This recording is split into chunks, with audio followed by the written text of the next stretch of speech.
Good morning, everybody, as we go by. This is our entranceway into the village.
fact, a lot of the work was done on the second floor of the building. This is where he developed the incandescent light bulb, as well as the phonograph, the mimeograph machine of all things.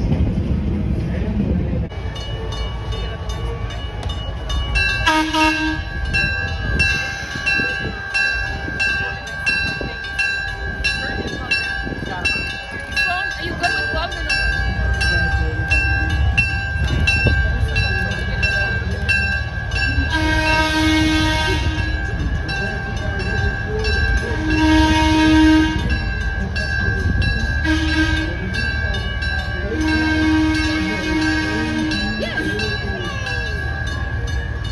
Brooks, come here, buddy.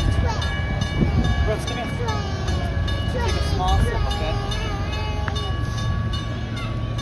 What does the train say? You got some?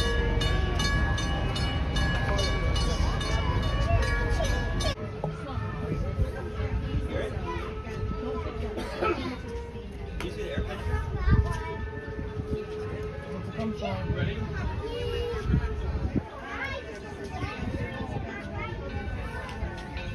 Hey, mind your own business. There it is.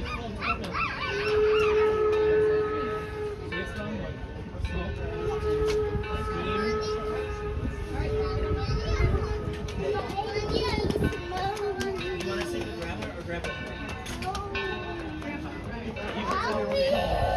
Ask me what's up, see them. He's gonna back out at the last minute, just like most things. He's got a migraine or something like that. I know that in a while. It's swelling. That's not his voice, I know.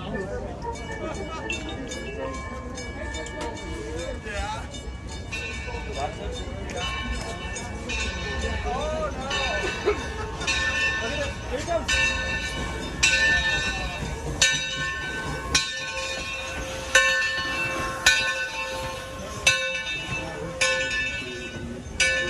Station.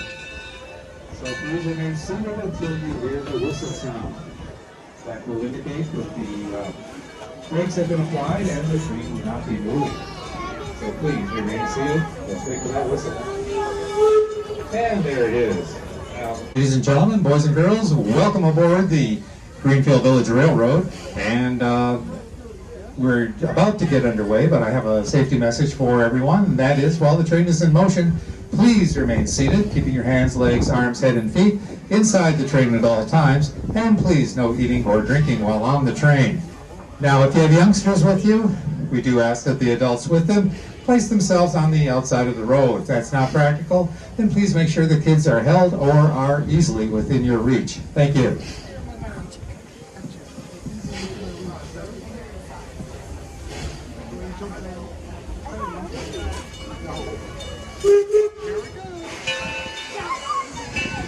And let me remind you that while we are going around the village today, normally we would be making 2 stops at Susquehanna and Smith Creek, but Smith Creek is not available to us today. They're making some improvements to the platform area over there, so we will not be stopping at Smith Creek. Now, as we pass the staff here at the Firestone Station, let's wave goodbye to Gordon, Pat, and Greg.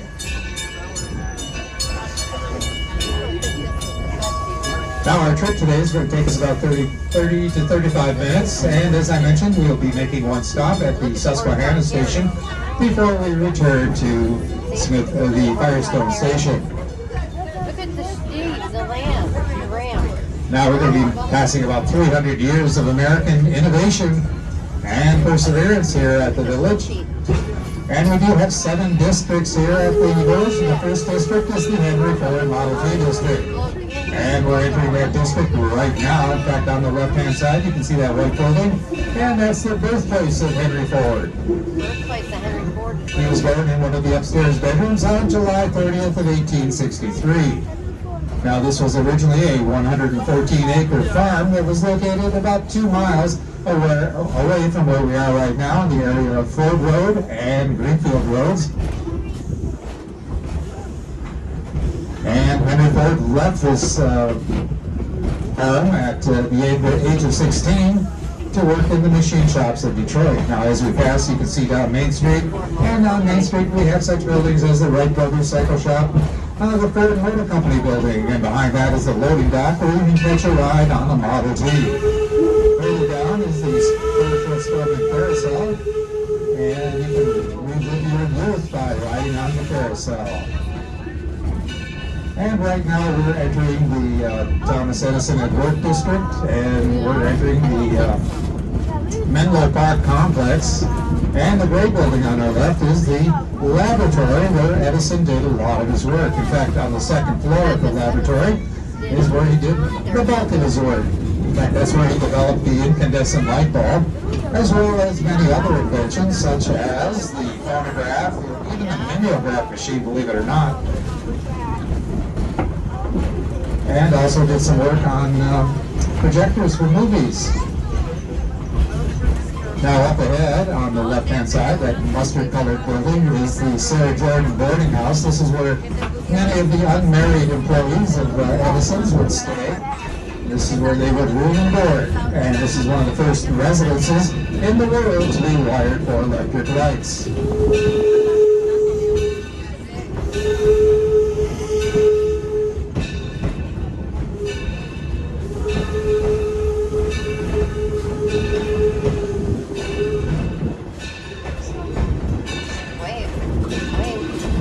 Now up ahead, you can see the accurately covered bridge. That is the gateway to our Fortress and Powers District, which features a variety of homes that individuals have lived in over the years.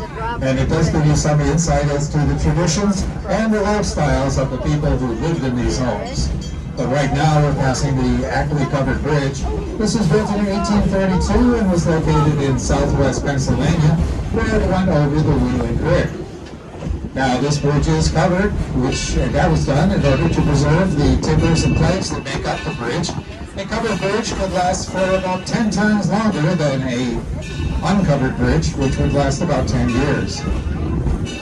Now at the top of the hill, you can see the limestone building. That's the oldest building here in the village.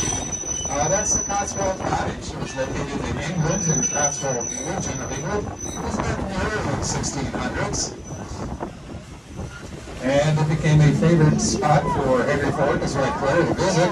And on one of their visits, they purchased that building and had it moved over here to Greenfield Village. Right now, we're pulling into the Susquehanna stop, and we'll be stopping here for about 4 minutes, but please remain seated until you hear the whistle. And there's the whistle if you'd like to welcome aboard the Greenfield Village Railroad, and remind you that while the train is in motion, please remain seated, keeping your hands, legs, arms, head, and feet inside the train at all times. And please no eating or drinking while on the train. And if you have youngsters with you, we do ask that the adults with them place themselves at the end of the row. And if that is not practical, then please make sure the kids are held or are easily within your reach. Thank you. Oh, and let me remind you that we will not be stopping at Smith Creek.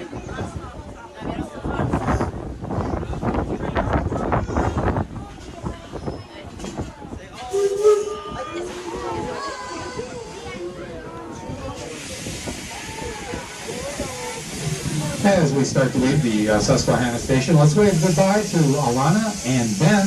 They are our station masters here today. And thank them for getting us out of here relatively on time. And as we move further into the Fortress and Powers District, you'll see this white building on our left-hand side. That is the Susquehanna Plantation. That was built in 1832 and was located in the Tidewater region of Maryland. It was part of a 700-acre plantation that grew wheat, corn, and tobacco. Now the reddish-colored building on our left here is the oldest American-made building in the village. Built in 1840, this is the Plimpton Family Farm.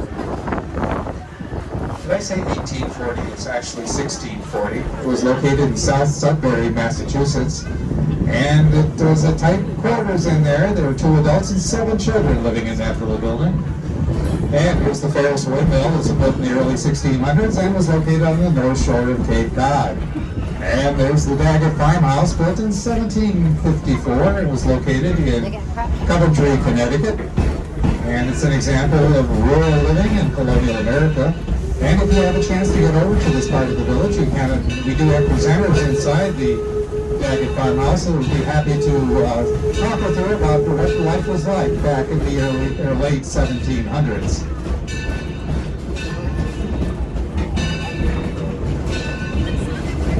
Now up ahead is the horse paddock area. This is where we allow our horses we bring our horses over here, and this is where they have a chance to relax and get ready for the next time they have to go out to work. These horses are normally pulling wagons or carriages here in the village. And this is where they have a chance to rest and recover and get ready for the next days or the next time they have to go out to work. Now let me say a little bit about the locomotive that's pulling our train today. It's the Torch Lake. It's the oldest regularly operating steam locomotive in the United States.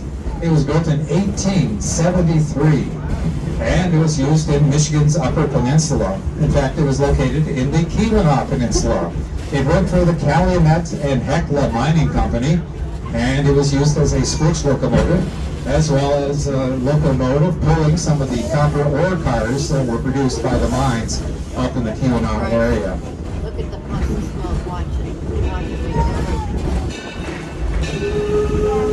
And if you're a football fan, you might be interested in seeing the Detroit Lions training area. It's that large white building on the right-hand side and ahead of us.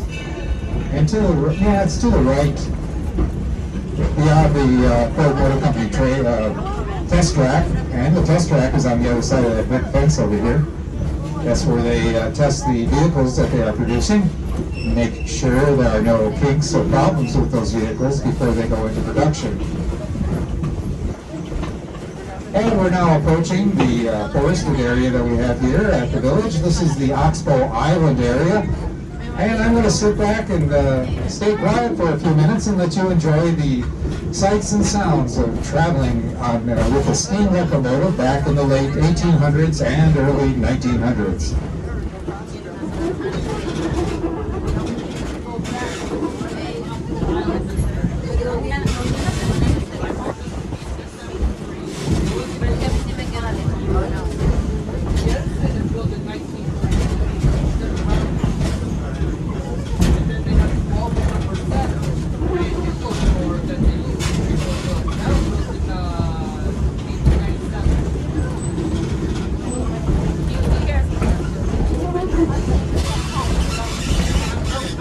And we do have a large number of trees that have either been knocked down or cut down in the area during the winter.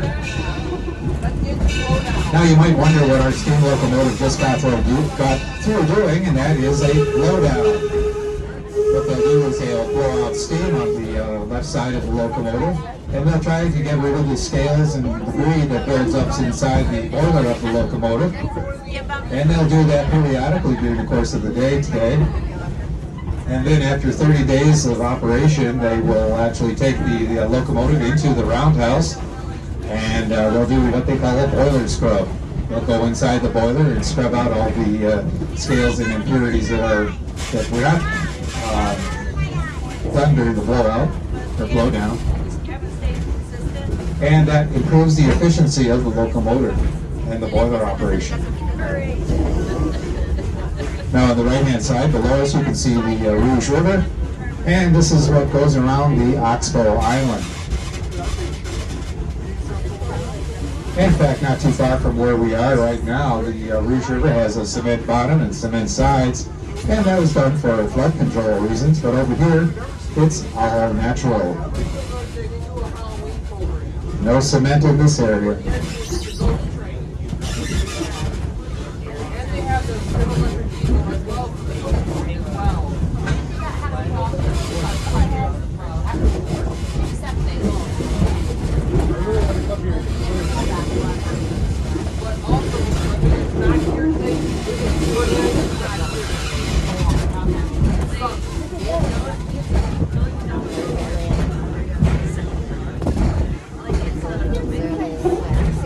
And we're now coming up to the Walnut Grove area. This is our special event field. We'll have such activities going on during the summer over here, such as historic baseball games. We do have two historic baseball teams here in the village, the La-Di-Das and the Nationals, and they'll take on teams from the Midwestern area and Michigan. And they play according to rules that were written back in the 1860s. And that would include rules saying no cussing, no spitting.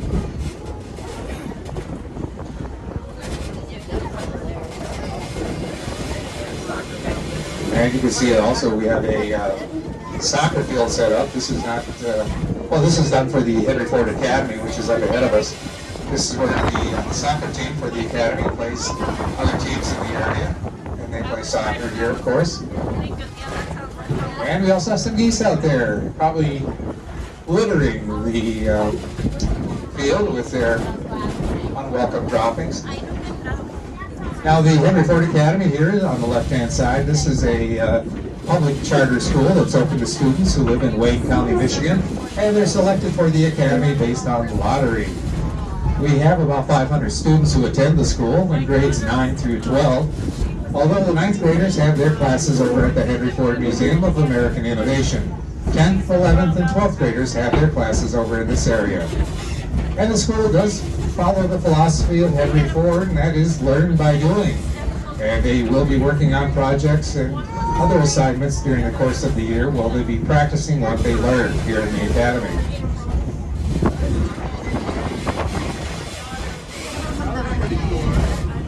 And up ahead you can see these are Pullman cars that have been converted into classrooms, and they're used by our senior class.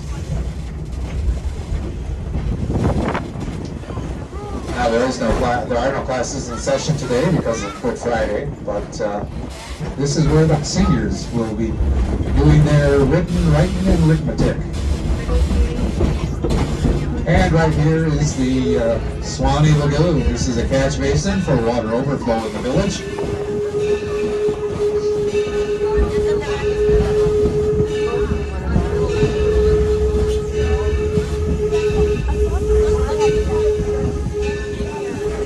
And as the weather warms up a bit more, you'll see more waterfowl in the water over here. More geese, ducks, and other waterfowl.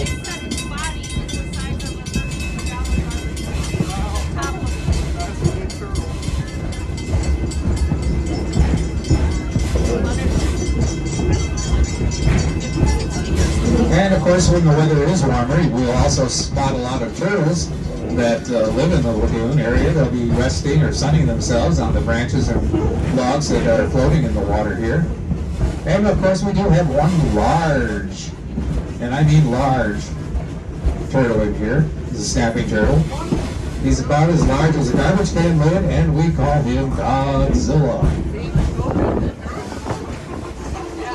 Now on the left-hand side, you can see a small chapel building up there. That's our Martha Mary Chapel. It was named by Henry Ford after his mother, Mary Ford, and his mother-in-law, Mary Bryant, or Martha Bryant.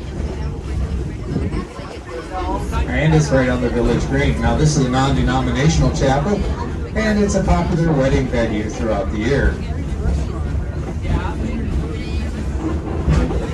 And right now we're passing on the left the Taste of History. This is a cafeteria-style restaurant. It's open until 5 o'clock today, serving drinks and snacks throughout the day. And the white building on our left is the Eagle Tavern. That's a sit-down restaurant that features a menu that dates back to the 1830s.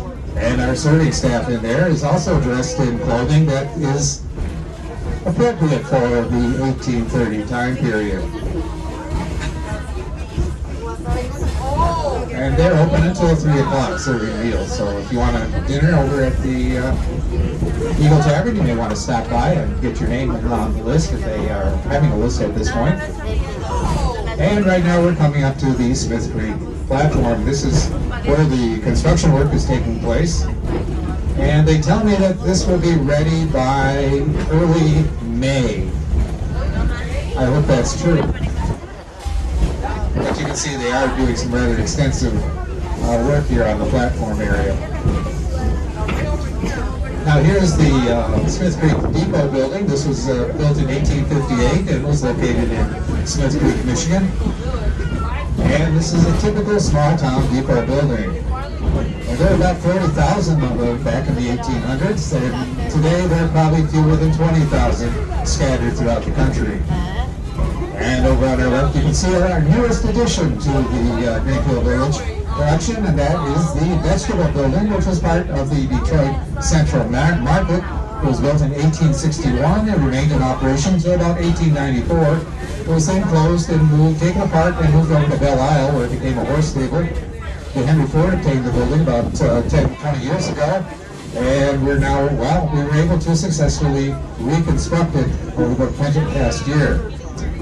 And right now we're passing the Detroit Toledo and Milwaukee Roundhouse. This is where we service and maintain our steam locomotives and our rolling stock here in the village.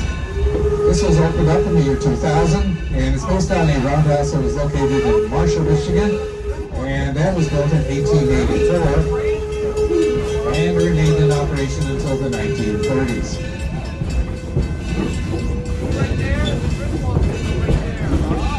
Now on the left-hand side, you can see into the Liberty Craftworks area, and I certainly recommend that if you have a chance to get over there today. They do have a lot of interesting activities going on there, such as glass blowing, pottery making, weaving, printing, tinsmithing, and it really is an interesting area to visit. Right now we're coming into the Working Farms area, and you can see on our right-hand side the Firestone Farmhouse. That was built in 1832 and was located in Columbiana, Ohio. And there's also the barn area. And on our left is the 7 acres of field that we plant crops on during the course of the year. And we have some sheep in this area. Well, actually, you saw the sheep over by the Henry Ford building. But this is where the pasture area that the sheep will be occupying later this season. And right now we're pulling into the Firestone Station. I hope you enjoyed your trip around Greenfield Village today. I'm sorry we didn't have the meters on, but that's one of the problems with open car passenger cars. All right, please remain seated until you hear the train whistle. That will indicate the air brakes have been applied, and it is safe for you to exit the train. So please remain seated. Let's wait for that whistle. And there it is.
Thank you, Pat. Thank you, Gordon. Entrance building for the lab and the British Air South.